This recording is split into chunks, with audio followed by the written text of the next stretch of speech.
तर गुलाबराव पाटील हे नकली शिवसेनेचे मंत्री आहेत असा हल्लाबोल राऊतांनी केलाय। एकनाथ शिंदेंना या गोष्टी मान्य आहेत का? गुलाबराव पाटलांनी जे वक्तव्य केलं ते शिंदेंना मान्य आहे का? मराठी तरुण हा आळशी तरुण नाही असंही राऊत म्हणाले। नोकऱ्या पाहिजे नोकऱ्या आहे करणारा मानसिकता नाहीये।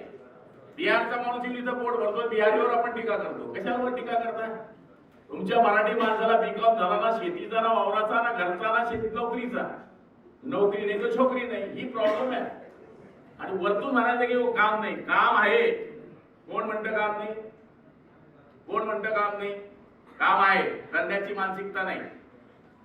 म्हणजे तरुणांना राग आला तर आला, अजून 4 वर्षांनी इलेक्शन आहे तेव्हा पाहू।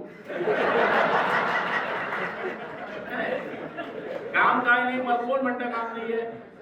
काम करण्याची मानसिकता ठेवा, चोरीपासून शरण ठेवायची माणसाने।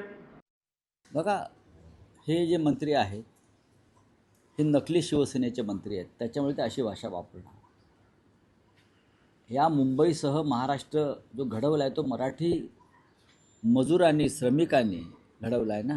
ही जी भूमिका मांडलेली आहे त्या मंत्र्यानं, ती त्यांच्या पक्षाचे प्रमुख महाराष्ट्राचे, देशाचे प्रमुख अमित शहा आहेत, त्यांच्या पक्षाचे राष्ट्रीय अध्यक्ष अमित शहा आहेत। एकनाथ शिंदेंना मान्य आहे का की मराठी तरुण आळशी आहे, मराठी माणूस काम करत नाही? हे त्यांना मान्य आहे का? त्यांनी सांगावं ना, मग आम्ही उत्तर देऊ। तर लोढा यांनी आधी ट्रम्प शब्द हटवावा असं राऊत म्हणाले। लोढा यांच्या केएम बाबतच्या वक्तव्यावर त्यांनी नाराजी व्यक्त केली आहे। भारतावर टॅरिफ लादलेले ट्रम्प, लोढा त्यांचे भागीदार आहेत। खासदार संजय राऊतांनी हा टोला लगावला। घोषणा नहीं की, मैंने सूचनाएं दी है। नागरिक मेडिकल सुविधा केंद्र बनाना चाहिए, उसमें सरकारी योजनाओं का लाभ भी लोगों को मिले, इसके बारे में कक्ष मिलना चाहिए।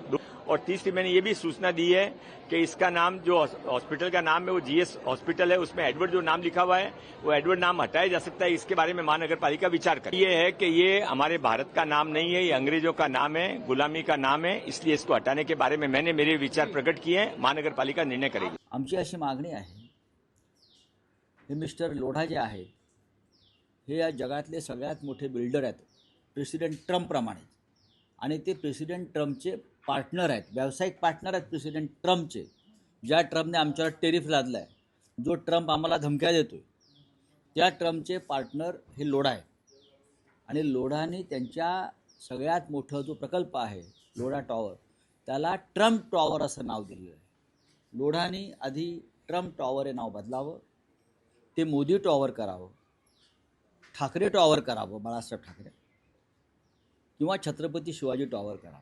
अशा काही सूचना जर मंगलप्रभात लोढा यांनी केलेल्या असेल तर त्या योग्य नव्हे, कारण केएम रुग्णालयाचं नाव हे खरं तर गेल्या अनेक वर्षापासून केएम रुग्णालय असू द्या, जे रुग्णालय असू द्या, ही मनोभावे अतिशय चांगल्या प्रकारची सुविधा सर्वसामान्य फक्त मुंबईकरच नव्हे तर राज्यातील नव्हे देशातील रुग्णांना देत आहे। आणि अशा वेळेस हे नामकरणाचा प्रस्ताव पुढे आणून म्हणजे त्यामध्ये चुकीचा काहीतरी पायंडा पाडू नये ह्या मताचं मी आहे। परंतु शेवटी असे काही निर्णय घेण्याचे अधिकार हे माननीय मुख्यमंत्री आणि उपमुख्यमंत्र्यांना असतात, त्यामुळे त्यांनी तो निर्णय घ्यावा। परंतु सध्या तरी त्याबाबत कुणाचीही अजून मागणी पुढे आलेली नाही, आमच्या वतीने तरी निश्चित नाही।